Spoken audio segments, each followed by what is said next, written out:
So Miss Moth flew away last night on The Masked Dancer, surprising everyone when it was revealed to be author and activist Elizabeth Smart, who joins me now. Elizabeth, how are you? I'm doing great, thanks. How are you? I'm doing well. I'm doing well. How are you holding up during the pandemic? Yeah, I'm ready for it to be done. Well, tell me about The Masked Dancer. Has being part of The Masked Dancer been sort of a silver lining? How did it all come about for you? It was so fun. It was so fun. 2020, I guess I can't speak for everyone, but I felt for me personally it was kind of a bust. You on And so then this opportunity came along, and initially sort of my gut reaction was to say no because I've never done anything like that before.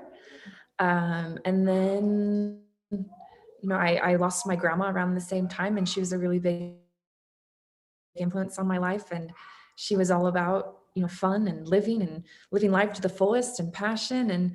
And I just thought, like, she would love this. She would love this. She would totally do this. I'm going to do it. Why not?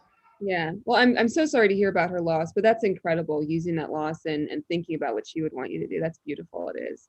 Oh, Well, thank and you you. said you've never done something like this. You were amazing. So do you have any dance experience? No, I have no Do you training. have like a go-to move when you were like, before the pandemic, when you would go to parties or anything that you do? No. I'm like in the movie Hitch with Will Smith. Exactly what I thought He's about. like, stay right here. This is home base. Just 6 inches back and forth. That's my home move. Oh That's my my God. dancing. But you did great on the show. I mean, how was the experience for you? It was so fun.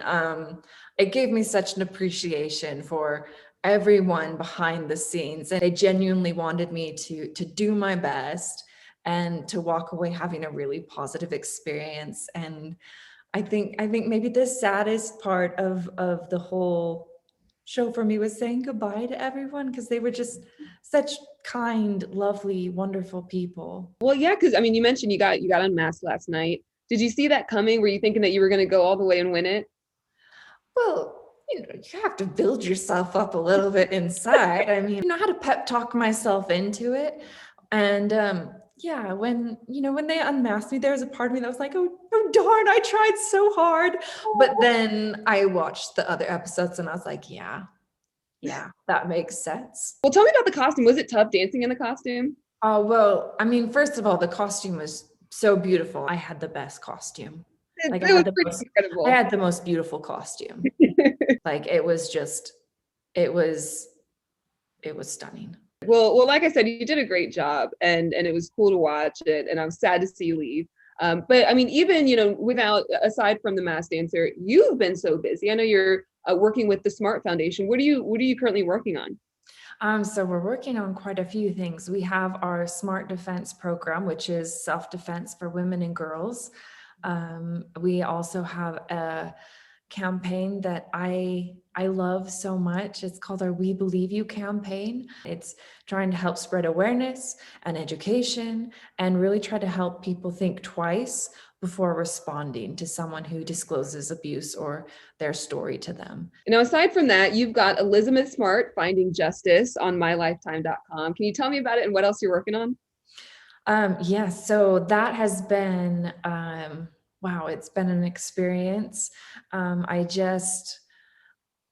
I've been able to interview other victims and survivors and be able to share their story. And I've felt like it's been a huge privilege for me, because I think it is important to share stories, because that's how we change culture. I remember the thing that I feel like I can most personally relate it to was just a couple days after I was rescued, the FBI needed to be taken up to where I was held captive up in the mountains near my home that I grew up in.